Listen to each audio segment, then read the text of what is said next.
Dealer Simulator. Prototype, which would be the Marine K-Bar. The knife is a very intimate sort of weapon to use. You actually enter the body and your hand is on the handle. It isn't long before investigators find another important clue near the body of Christina. Had placed a towel and a bottle of dishwashing detergent near the body, and we surmised these were probably used to obliterate evidence of rape. We knew by the time we had finished processing the scene, this is somebody that had a knowledge of police work. One thought was that it was a burglary. Another thought was that it was a romance gone bad, and I didn't think either of those looked very viable, particularly after looking at the wound patterns. We had evidence of bondage at the scene, and we had post-mortem injuries to the body, which are a key characteristic of many serial killers. This is not just the usual homicide of somebody who got in an argument, but he was very specifically sending us a message. We got a serial murder, no question about it. Serial killers like to kill. They're hunters. They hunt humans. Our only real question now is how many will he take before he leaves Gainesville? How can I get across to this student population at the University of Florida? How can I give them the confidence that we were there, we could protect them? Because I knew this was going to go on.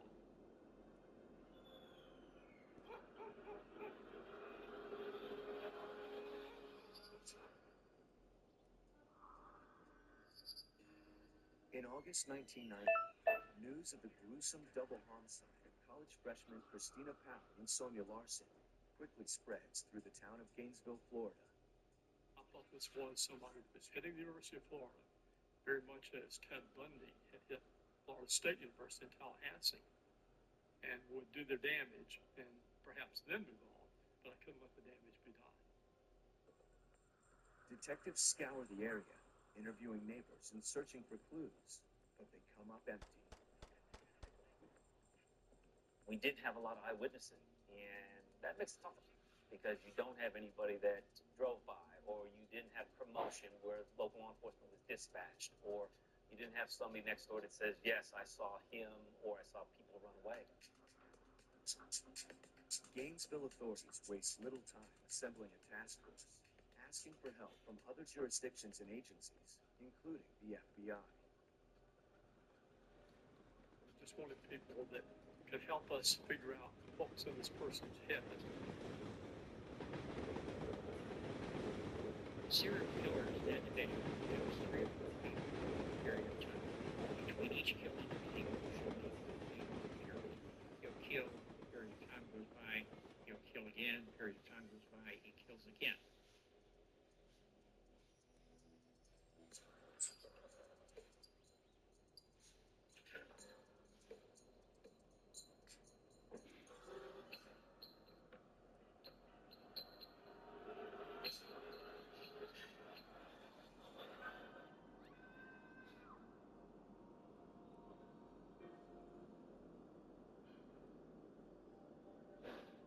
As the city of Gainesville works around the clock to head off another attack, the Alachua County Sheriff's Office is concerned for one of their employees.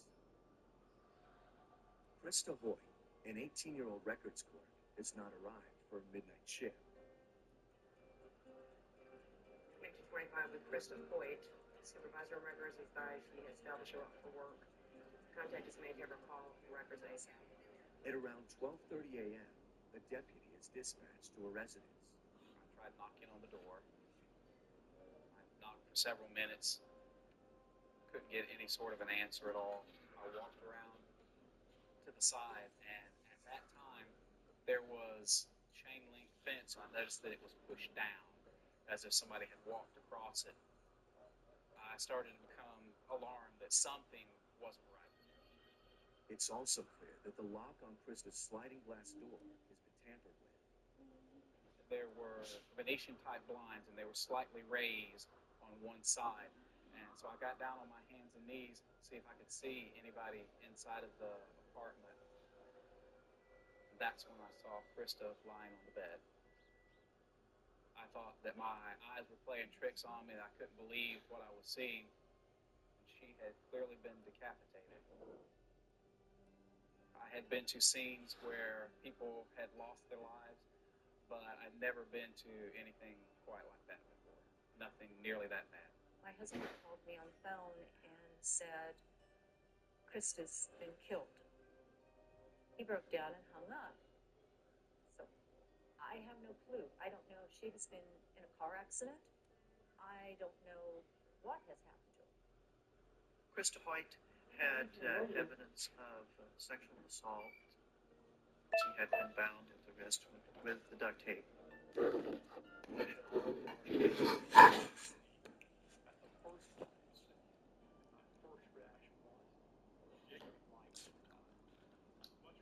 Probably wants to go through it for like a million years too.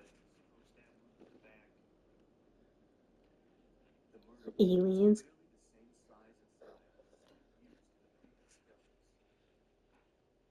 And most telling, Krista's body was also posed after death. The hell's this? Propped up in a sitting position at the end. He's manipulating her body position. Boring.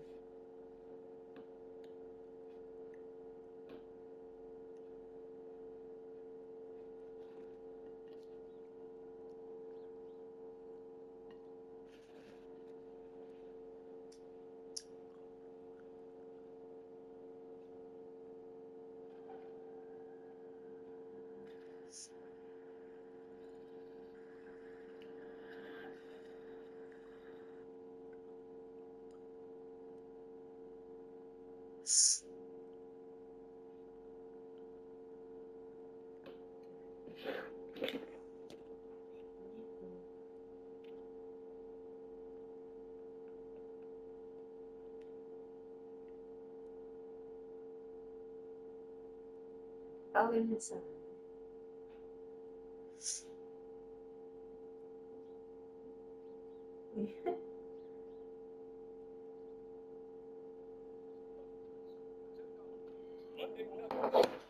Fried chicken, Wednesday wings, Thursday tenders, Friday nuggets again. Now that's living life to the fullest. Get a $10 bucket of the day from KFC. At Marshall's, our buyers hustle 24/7, so you never have to compromise on quality or price. We're getting you a better deal because we believe that everyone deserves the good stuff. When you, each time that you do it, how many pills are you moving? เขา3 ปีครับปีละ40,000 เมตร42 แสน 20,000 เมตร 120,000 pills. Wow. And you make about 50 baht on each pill. 50 บาท55 ถึง 53 บาทครับ Amazing. So that's about 8 million baht is your profit for each of those 4 runs a month. ถูกครับได้หูยงได้เลยพี่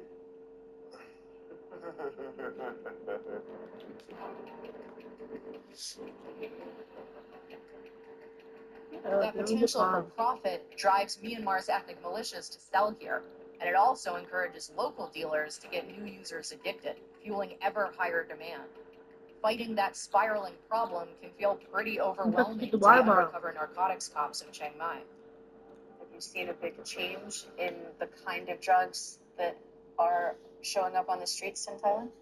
รู้สึกว่าแรงขึ้นมาเรื่อยๆแล้วก็แรกๆก็มีแต่เฮโรอีนก่อนแล้วตอนหลังเนี่ยพอมียาบ้าขึ้นมาเนี่ยมันไม่มีการระบาดอย่างรวดเร็ว You said you're overwhelmed by how much yaba is on the street here. So when all of that meth hits the streets in Thailand, how do you find it? ก็ส่วนใหญ่จะได้รับแจ้งจากสายลับวัน UC What frustrates you about your work? What challenging thing. Yeah.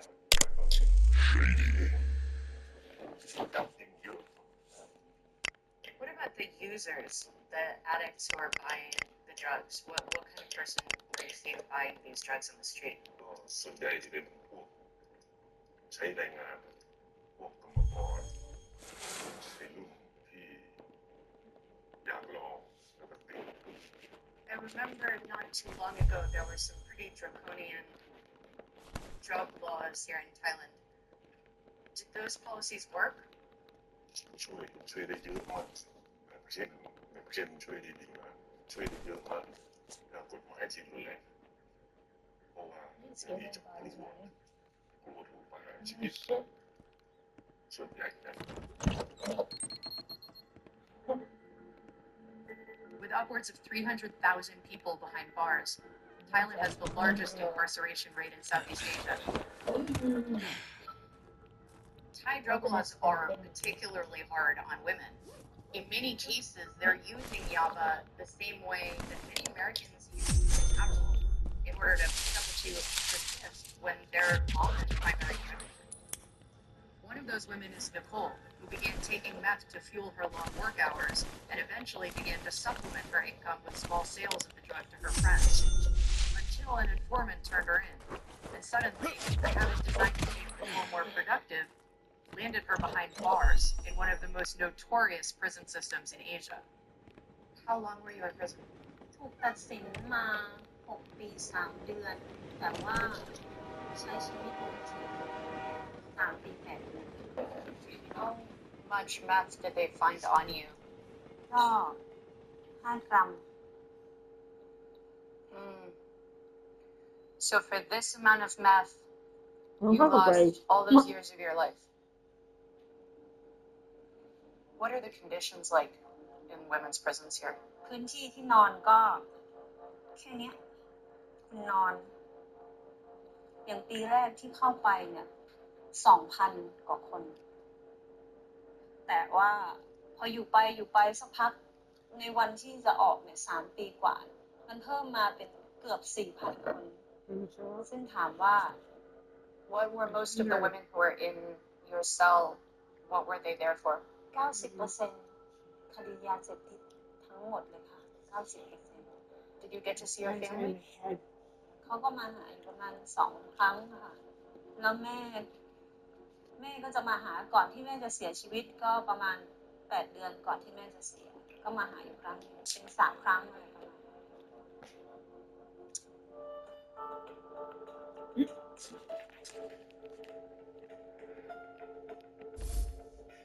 Sorry. Annoying things. When I was a teenager, I really believed in the validity and the honor and the nobility of the ethnic minorities' cause. They were fighting for independence, and I viewed them as the completely pure-hearted good guys. As I'm traveling along these crazy, bumpy, muddy smuggler routes to get into northern Burma and see my childhood's heroes in reality, I'm nervous. I'm nervous because it's an active war zone, but I'm also nervous because maybe the good guys I always believed in aren't quite so good after all. And how do I make sense of this conflict if that's the case?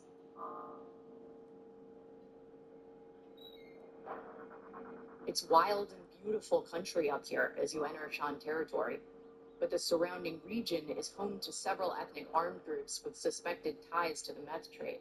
And at the top of that list is the Wa people and their notorious Wa State Army. The Wa are essentially running an independent state backed by China, backed by Chinese weapons in the hinterlands of Myanmar. They are major offenders when it comes to producing methamphetamine. In fact, I am pretty much convinced that they invented the little pink pill yaba. Their top leaders speak Chinese. They use Chinese money. Turn on your cell phone, it's a Chinese signal. They are, fully interlinked with the Chinese underworld. And is this Chinese government sponsored or transnational criminal groups out of China? When it comes to the meth production, I think we're talking about transnational criminal groups. But if you want to ask the Wa where they got their Chinese-made weapons, Give Beijing a call. I think you have to give Beijing a call. Living next to the Wa is the Shan State Army, or SSA. And these guys have a historical association with the drug trade as well. In their case, mostly because of their legendary former commander, Kun Sa. Kun Sa was a brazen drug lord who used his military position to run an international heroin trafficking empire. He funneled the proceeds back to his militia while also amassing a personal fortune before stepping down in the late 90s. These days, the Shan State Army claims they've pulled out of the drug business, and they found other specified ways to fund their fight for a homeland. But many believe otherwise. 我个能去那地方了呢，他们地方书房，我话，我带呢，我考考。 Yod Sirk is the current leader of the Shan State Army and a Kun Sa protege. Do you remember the first time when you were a boy that you started thinking about freedom for the Shan people? มันจะเขาวนนะมันจะมีมาเมืองไทยเขาเลยมีมาแล้วยามมีผลออกคำมาแต่ว่าเมืองมันเมืองไทยเนี่ยถึงพ่อเมืองไว้พามันเขาซื้อโยต่อเมืองไทยแต่ว่าเขาว่าถึงเนี่ยปุ่นดาสุนเมืองไทยปุ่นดาเมืองไทยเขาถึงมีสุนผู้ปืนเก็บแต่ทางออก You were a lieutenant for Kun Sa. You had experience with the drug trade, and then your opinion changed and you became a leader against drugs. Is that right? เมื่อคุณสาการเนี่ยเขาต้องปิดตัวนะ I've heard say if you want to have a revolution, you need arms. And if you want to buy arms, you need money. And if you need money in this part of the world, the way that you earn it is by selling opium poppy. Was that Kun Sa's strategy? อันนั้นเนี่ยมันเป็นปานคุณชาด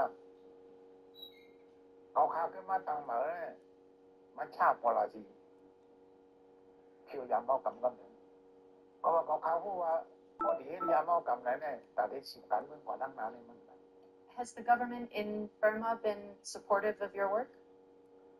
ผมบอกขึ้นเมื่อมาเนี่ยมันกันแถมเขาหรอ Will you be there when I need help, just like State Farm? Forget what we told you. It ain't worth watch. It doesn't make a difference if you're happy or not. See the lift? Stop living on a prayer. Get State Farm.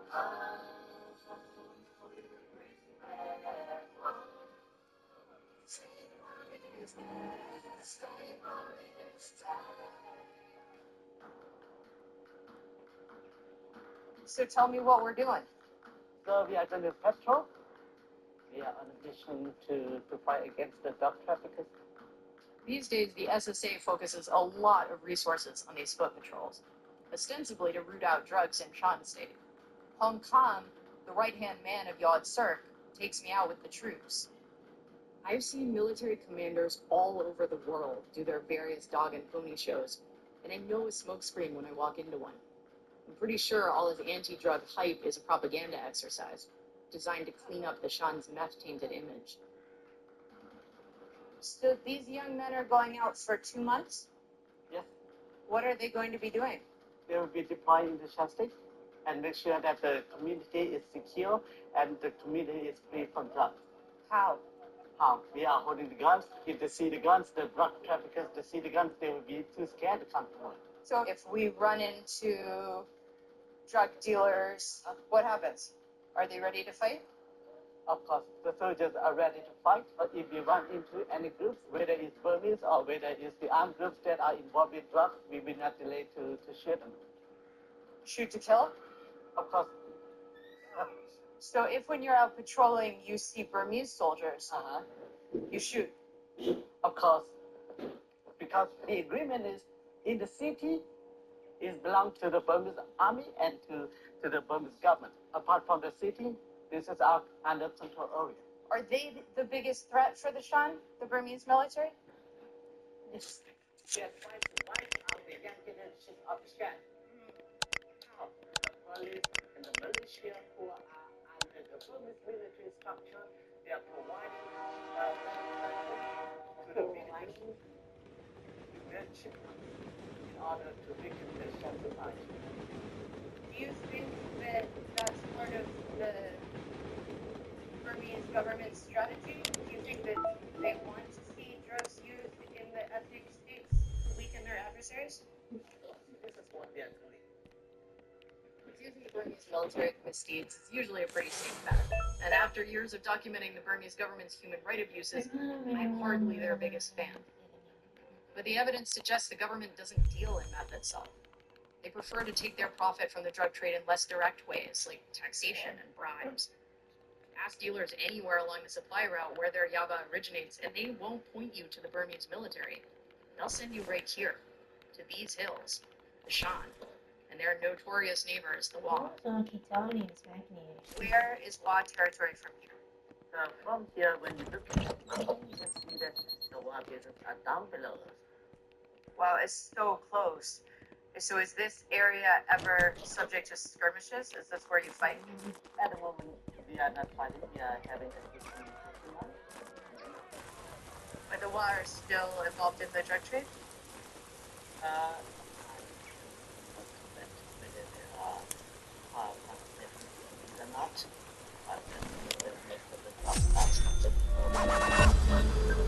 Which of the groups are producing drugs? Most of the drugs and amphetamines are produced under military stuff. When we are talking about the drugs, when we stop, our first part to use the drug as a ability to kill is opposite. The propaganda war. Propaganda. It's really convenient if you want to make yourself look mean to accuse your rivals of being drug producers. It's so maybe like flagrant politics. Not surprising to have one group producing or loose traffic with methamphetamine, pointing the finger at another to make themselves clean. So they all just influence polar it just feels like replicated in some way. It looks so remote. It doesn't feel like somewhere that there would be factories producing chemical drugs like methamphetamines. How did the militias make these drugs and sell them? So they come in trucks? They come in one by the raw material aspect. Like this big vat that we're sitting on. Oh, that just happens to be here.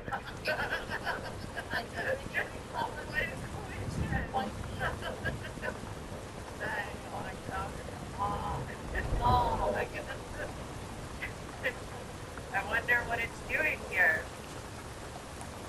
Alright, so the precursor chemicals arrive in a vat like this. No, this one was cooking oil. Okay, well, it's a bit of a shithole. Maybe not exactly what. Anyway, a bit of furniture and decorations should solve the problem. I hope.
I hear that lazy moron Donald came back from his vacation and reopened the furniture store.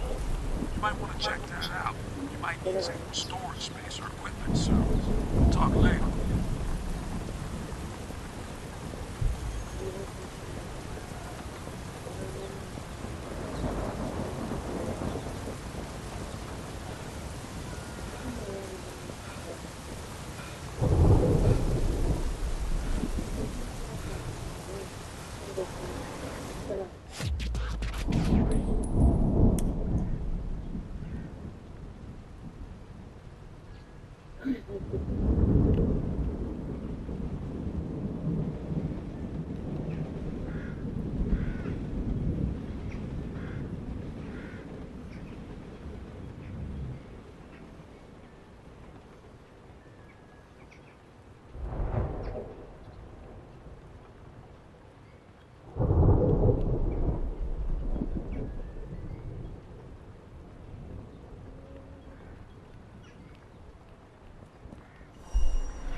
We're just gonna do ugly faces.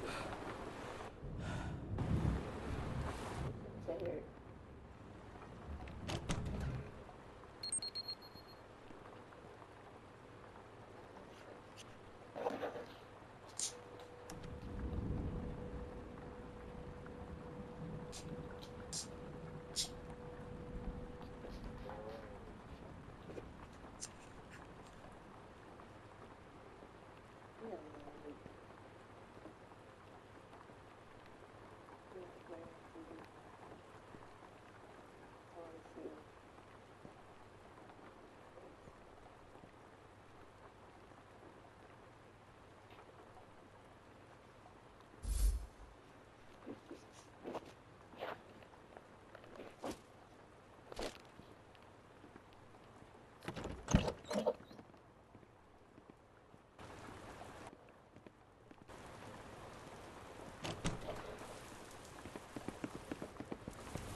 Put it on.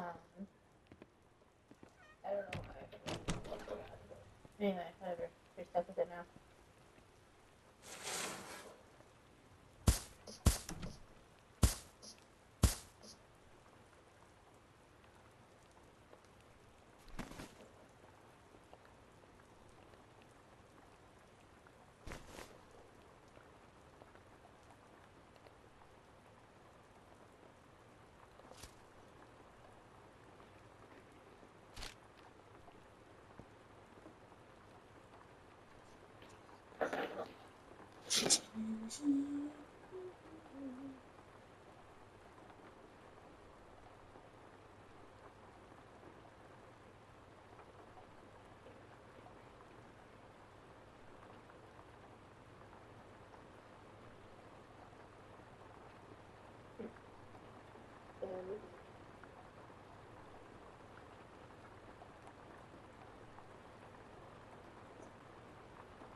December 29th, 1998. Today, the United States unsealed an indictment charging 3 defendants, Synergy Marine Private Limited, Synergy Maritime Private Limited, and Radha Krishnan Karthik Nair with crimes related to the disaster, including conspiracy, violations of the Ports and Waterways Safety Act, misconduct, or neglect.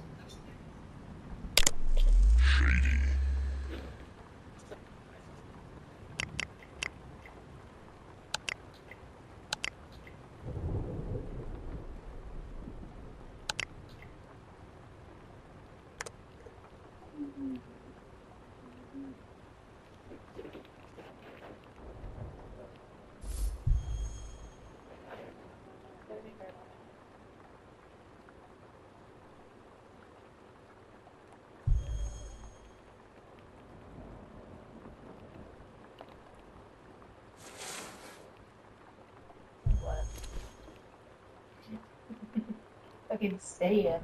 You're like, yeah, man.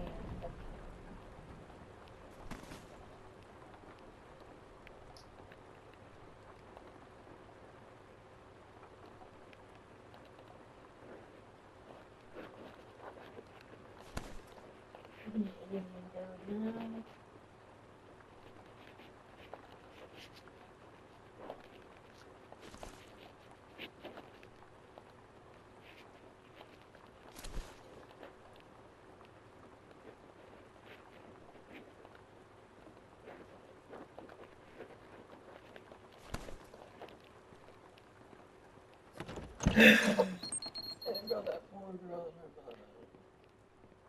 Makeup.